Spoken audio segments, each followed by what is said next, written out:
There is gray in your hair. Young men no longer southern like catch their breath when you're passing. Hi, today I'm on a quest to visit Wienerman, who is the psychiatrist very closely associated with the mental health module and has been instrumental in getting it off the ground. And she kindly has agreed to have me come over to her house to interview her and pass on some pearls of wisdom, and I hope to bring them with me to Halifax to share with the physicians over there. And I'm in my car and I'm just about to visit Rivian.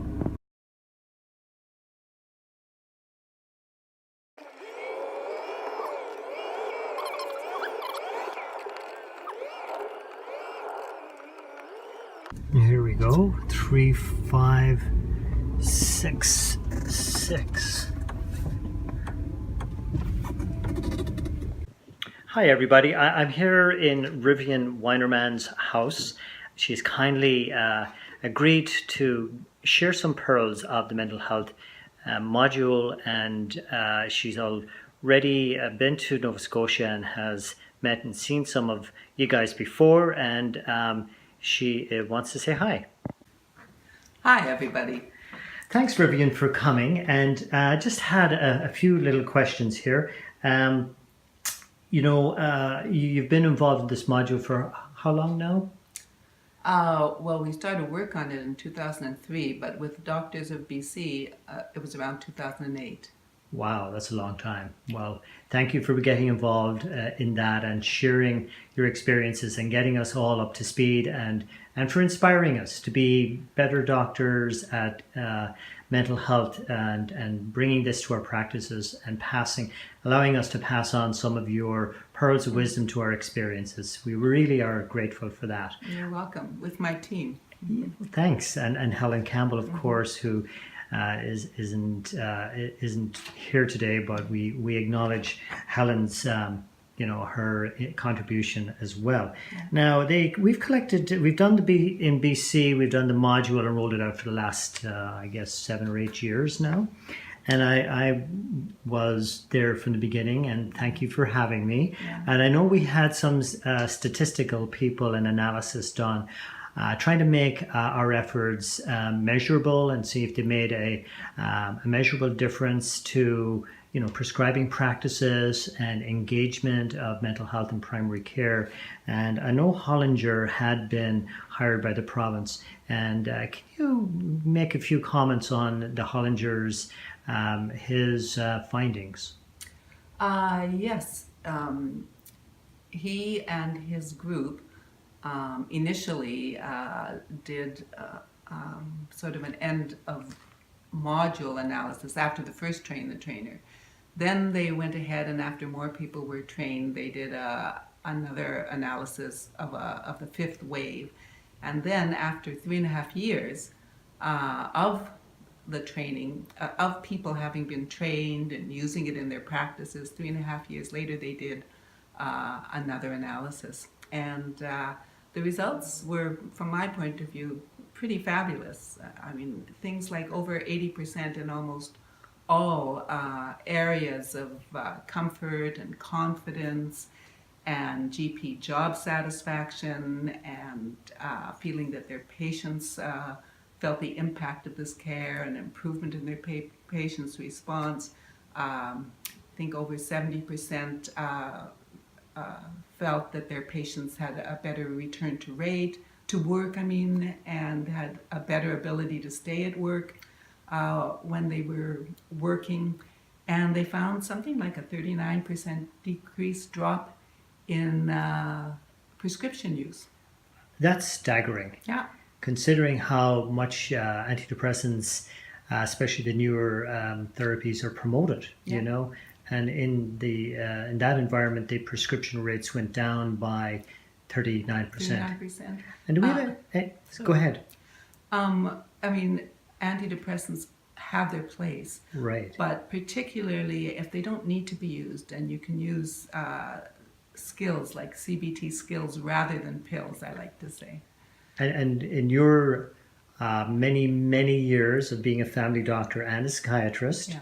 have you found that people prefer to be on medication or prefer to have CBT skills to, to be their main form of treatment? That's a really good question. I think we went through a phase where there was a promise that medications were going to cure Yeah. everything. But as that didn't prove true, they help usually around 40 to 50% of the time. People started to want to be, well, I think this was always the case, but people really value being listened to and being heard, and the therapies, the skills, the CBT skills kind of encourage listening to the patient, because you have to work out and negotiate goals and hearing the patient, and to be able to do that in a time-efficient way. Yeah. Yeah. And I think your tools in your CBIS manual really illustrate how these tools can be used and delivered in a time-efficient manner. And moving on, I had another question. I'm just curious, what inspired you to kickstart this mental health initiative? You and Helen, I guess. Well, I think I worked in a mental health clinic, Uh-huh. and I would notice the referrals that would come in Right. from docs from GPs who felt stuck. And most of the time I noticed that they really had great relationships with their patients, but they often missed asking certain kind of scary questions. The questions around substance abuse or sexual abuse or physical abuse or suicide, and even the bipolar question. So people would come in depressed, being treated for depression, but actually they had bipolar disease. And I noticed also that they seemed to only use pills. And I understood why. I mean, there's a lot in the literature about GPs feeling their mental health training is inadequate. And also when they go out, it's the drug reps that have kind of constant contact with them. So of course they want to help, and they have pills at their disposal. So that's the first thing. So I wanted to also, there's a lot of things I wanted. I wanted to encourage patient engagement and partnership and listening and hearing and working out things with their patients, and evidence-based skills. So CBT is evidence-based, and this is not therapy, the full-blown therapy. These are skills. Yeah, and with the Hollinger statistical analysis that did get published, Yes. and I know you did another analysis, a randomized control trial with a controlled group and an intervention group in Nova Scotia. Yes. And what did you guys find there? What we found in Nova Scotia was basically a repeat of the findings in BC in terms of the comfort and the confidence and the impact on patients. But it was, because it was a randomized trial, the data was quite excellent. They also found, as a main finding, a decrease in healthcare providers' stigma in terms of decreased social distance. So the GPs, once they felt more comfortable and confident, there was a correlation between their confidence and their more welcoming attitude towards their patients. Wow, so everything over the last 10 years, your work is getting validated by, Yeah. these randomized controlled trials. And I just should add that we made sure that they were something that could be used in realistic family doc time. Right. And fit their fee codes, because we knew they wouldn't be used unless those two parameters were met. And have fee codes items been worked out with the various Ministry of Health to adequately and fairly compensate primary care physicians in using these tools and engaging mental health patients more? I would say absolutely yes. There's always room for improvement, so I would never stop working on that. But yes, the governments and the doc organizations have made changes to their fee codes to accommodate this intervention. Wow, and have you had influence and involvement in that process? Yep. Good. And my team and your lots of team. people. Yeah. Well, thank you for that. As a family doctor, I appreciate the fact that you can take our situation and our, our identity and our value to the ministry and, pull it off. Well done. You're very welcome. Just another question. I think, as being a family doctor who's used the tools quite a bit, a cornerstone in the box of tools is the diagnostic assessment interview piece. Now, during modules that I've been involved with, and I've been involved with approximately 10 different modules, 10 different groups, which would be 30 different sessions, we have always got a lot of pushback from the DAI tool. And the recurrent challenge is time, which in general practice, primary care is getting more scarce. Have you got any suggestions or recommendation around dealing with that pushback? Yeah. First of all, as doctors, if nothing else, we're diagnosticians. We have to make the diagnosis. If you don't know what's wrong, you really don't know what to do to fix it. So, but it takes time. Right. So we've tried to make a very concise diagnostic assessment interview. But I would say it takes, if you really use it regularly, which is what I would recommend with new patients or stuck patients, or patients with thick charts, it can be done in 30 minutes. Right. But if you're doing it more infrequently or just beginning, it'll take perhaps 45 minutes. Now that sounds like a nightmare to people. Now let me say, first of all, that when people go home and apply this, the time challenge seems to disappear, because the feedback they get in terms of the patient revealing things that they've never revealed, especially around sexual abuse and physical abuse and these other things I've mentioned, I won't repeat them. And addictions. And substance abuse, right, addictions, is massive. Patients who have missed being diagnosed for 8 years, I'm thinking of 3 specific patients, 20 years and 50 years, ending up on the streets or in jail because of improper diagnosis. Having said that, we've worked so that the fee codes can help with this. So in BC, we have certain fee codes that you can use where you can divide up the diagnostic assessment interview. In Nova Scotia, they have fee codes where you can actually do the diagnostic interview in the one session. I think it's 3.30. I might have the numbers wrong. And then there's an 8.95A that they can use as well to break it up. But the 3.30 one, they can actually use a full 45 minutes, and then they have about 4 hours and 25 minutes left for the rest of the year. You'll have to check if that's been updated, because I'm out of touch for about a year. Sure. Well, having gone through this module myself with about 10 different groups of GPs, one of the strategies we used was asking the group of GPs, would you ever shortchange your patient by not doing a complete physical exam if they have a potentially serious diagnosis, or they book in for a complete physical? Absolutely. And we make the analogy that the DAI is the mental health complete physical. Yes. Do you think that's a fair analogy? I think absolutely. Okay. It's like if someone came in with chest pain, Yeah. would you not examine them? Right. Yeah.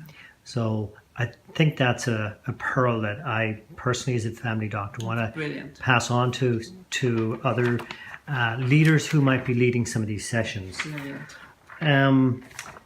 When you think back on your practice and work at USTAT, the Urgent Psychiatric Medical Clinic, what are the 3 tools that you remember being most useful from the CBIS manual? I have to say that whether I'm working at USTAT or working in the emergency, the DAI is something I go through like by rote, and Right. that's how come I know it can be done in 30 minutes with daily use. So it's your number one So that's favorite. my number one favorite. The other thing is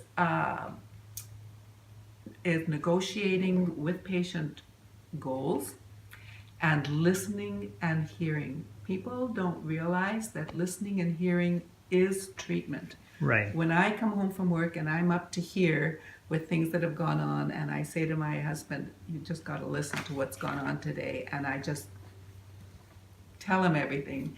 If he starts fixing me or telling me what I really need to do to solve the problem, I'm like, stop. All I need is to be heard. Yeah. So the power of being heard. And a pearl I would give is that if you have a borderline that's coming into your office and in the height of emotions and distress at their wits' end and demanding things and not Drama. expecting to be fixed, and drama, and being sure that you're going to reject them and they're overwhelming and it's 4 o'clock at the end of your day, if you can say to them, it sounds like you're in a lot of pain. The fact that you're validating their experience and hearing them, you are going to be surprised at how much that person is going to settle down and feel like they've been treated and are ready to wait till the next day when you have a little bit more time, or the next time that you can see them. So It's powerful, and in emergency too, so empathetic listening and validating and validation, key is treatment, treatment. as powerful as a medication. Great. Now, thank you. 80% of anxiety and major depressions, according to published data in Canada, are managed by family physicians. What do you feel we do well, and what can we improve upon?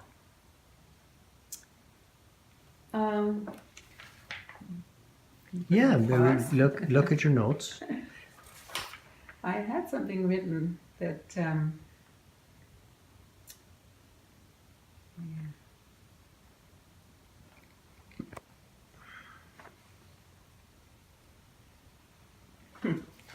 so I'm going to sound like a broken record because I think that you do fabulously. But where things can fall down, and again, I know this because when the patient gets referred to me and I see that they didn't have to be referred to me because it was about the questions not being asked. So again, knowing that I sound like a broken record, it's about asking the questions. So if somebody comes in with anxiety or depression, to ask those questions of bipolar, substance abuse, PTSD, suicide, because that's what gets in the way of these things being able to be worked through. So I'm going to ask you a very obvious question, but I'm curious for your answer. How do you ask the questions? Well, in the DAI, they're printed out exactly the way you can ask them. So we take into consideration the intensity of some of these questions. Right. So for bipolar, it's easy. For substance abuse, it's easy. It's something you ask everybody, blah, blah, blah. For sexual abuse and physical abuse, there's a way of asking that we have outlined there. And that has got to do with saying something like, I'm going to ask you some questions that I'm just going to stay on the surface. I'm not going to go very deep because today we're just trying to see what might be going on. And there'll be more time to go deeper into these issues. Right. So if it's okay with you, we'll just stay on the surface and stay at that level. So I'm going to ask you some questions, and just be aware I'm going to respect your privacy, and I'm going to just stay at that level, and we'll pick it up at some later date. And then you ask, And then I you, ask, you know, have have you- you ever been physically abused or sexually abused or suffered abuse of any sort or any motor vehicle accidents or traumas or, you know. go on. So- Well, that's a very useful tip. Thanks for sharing that. Last question. So, in terms of the mental health module and all the tools and the resources that we have and we're presenting to our colleagues, what would you consider your top 5 pearls and resources? All right, I have them right here Thank you. for your listening enjoyment. So, guess what the first one is? DAI. You know, I got to tell you that in pre-planning one of these modules a Yes. number of years ago, there was some coordinators who were, in fairness to them, out there polling family doctors and getting their feedback. They wanted to drop that out of the module completely as there was so much pushback on it. I'm glad we didn't. And it turns I out might have dropped out of that. you might have, yeah. Yeah. So I say ask the questions, take the time, and then I talk about the fee and how you can do it. Yes, and then I say that you know, doctors like to fix things or to do things or to be helpful, and asking the questions, they often feel they're not doing anything, even though they're listening and hearing. Right. But they can if they want to do something. You have a hint of what's going on. It's along the line of anxiety, depression. You know you're going to be using CBT skills. There's a handout, an educational handout on anxiety. There's an educational handout on depression. There's an educational handout on CBT. Right. So there are things you can do. I would do just one at a time. Right. And you'll be surprised that if patients feel heard, they're willing to wait till the next session. They don't need you to jump in and do something. It's only when they feel they're not getting anything that they start demanding. If the patient is quite anxious and you're doing this, so I already said that about the handouts. It gives the patient confidence that you will get to the right diagnosis, so the treatment will be correct, and it builds trust and relationship and more of a likelihood that the patient will engage with you. Then I talk about number 2, listen and hear. We've talked about that. And then I say once you get your skills, once you get the tools, have the questions and skills available in every examining room on your computer so that it's easy to print off copies and involve your MOA for sure. Right. Being organized and accessibility. And accessibility. Key. Right. And know the fees that you can use. Really know what's there. And then jump in and use. Over time, you will use these questions and skills all your practice life. Like as the Nike ad goes, just do it. Just do it. Yeah. Sorry I have to look at my notes. But No. You've got a lot of detail there, and thanks for sharing. That was wonderful. Looking forward to sharing this with our colleagues in Nova Scotia, and I'll say hi to them for you. Thank you. And good luck, everybody. Yeah. You'll enjoy this, I know.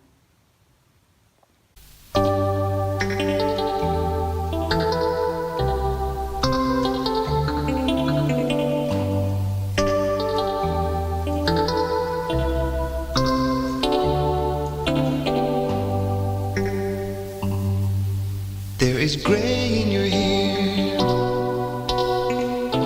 young men.